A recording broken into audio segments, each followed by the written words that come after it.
Welcome kayo mga sir sa munti nating channel.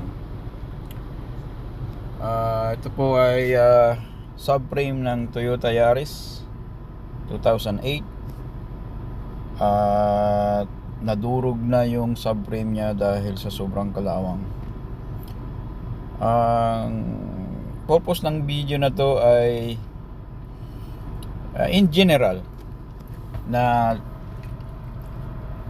kahit anong sasakyan, kung may sasakyan kayo, para maiwasan itong ganitong sitwasyon, no? Ang majority kasi yung nag-cause nito sa subframe na to ay ang tinatawag na drain, AC drain. May AC drain kasi sa may bandang firewall ng sasakyan kung saan lalabas yung moisture na nanggagaling sa aircon. Yung drain na yun, makikita nyo mamaya na pumapatak dito sa subframe mismo. So sa katagalan, talagang kakalawangin yung bakal dahil lalo na kung lugar nyo ay mainit lagi. So kung nag-i-aircon kayo lagi, panay patak ng tubig dun dito sa subframe. Kaya ganito nangyari dito, puro butas at talagang nadurog na siya sa kalawang. Ngayon, gaya ng sabi ko, ang gagawin natin ngayon, ang purpose nito ay para maiwasan natin yung paglago or pagdami ng kalawang ng subframe. Ang gagawin natin, i-reroute natin yung yung drain plug, drainage ng AC. So yun ang gagawin natin ngayon. At kung itong video ay nakakatulong, paki-subscribe naman mga sir para lumago tong channel natin at makakatulong tayo sa susunod na manonood. So sige, tuloy natin yung video. So ito na nga, nakikita nyo na lahat na lang may butas. So ang nipis na ng bakal. Makapal to kasi subframe to pero tignan mo ang ginawa ng tubig. Di ba? Yung bolt nga nito ayaw na matanggal yun, no? Pinutol ko na lang Kaya so dito hanggang dun sa kabila talaga butas siya lahat. So yun ang problema nito. So pakita ko sa inyo yung solusyon.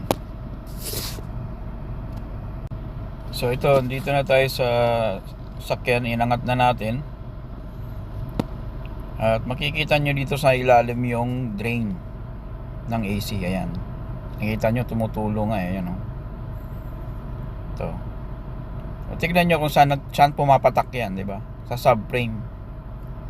So yan ang problema niyan. Kung may sasakyan kayo na ganito yung drainage, i-reroute nyo na yung drainage na yan. Dahil kasi talaga nakikita ko sa mga Honda Accord, ganito isa problema to sa Honda Accord mga noong araw. Kaya pag nakita nyo yung tingnan nyo ayan hanggang dito yung tubig nadi-drain. So katagalan ganyan lagi. Anong mangyayari sa bakal na yan, di ba? So itong solusyon natin, kuha kayo ditong hose, lagay nyo dyan para i-reroute natin yung drainage na yan. Ayan.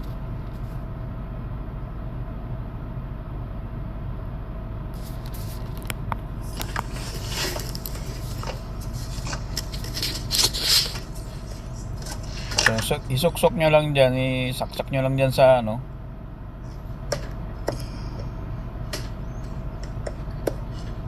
kasi Kasi malambot naman yung rubber niya eh.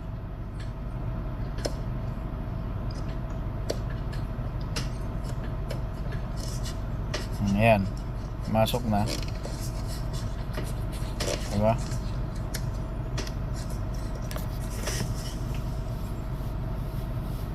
Ay, makikita nyo na yung ngayon yung tubig niya dadaloy. Saan dadaloy? Oh, diba? Ayan oh. Oh, hindi na siya pumapatak sa subframe. Ngayon, lalabas na yun dito.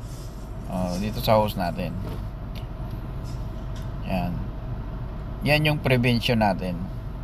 Para mapigilan yung pagraras nito ng napakatindi. Saglit lang yan. Pag hindi mo to naagapan, saglit lang yan. Nilagyan ko na ngayon ng zip tie para hindi siya malaglag. Zinip tie ko na rin yung dulo at kinat ko na rin. Ayan nakita nyo yung tubig na yan. Yan yung bumabagsak sa subframe. Kaya hindi tumatagal. Diba? So ganyan lang yung solusyon natin.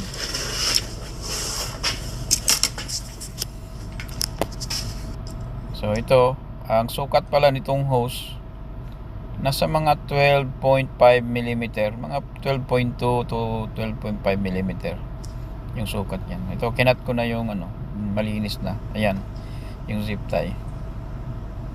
Diba? Tignan mo yung tubig diba? Saan nadadaloy? Diba? Ngayon dito na siya sa baba. Di may maganda na siya ngayong labasan, diba?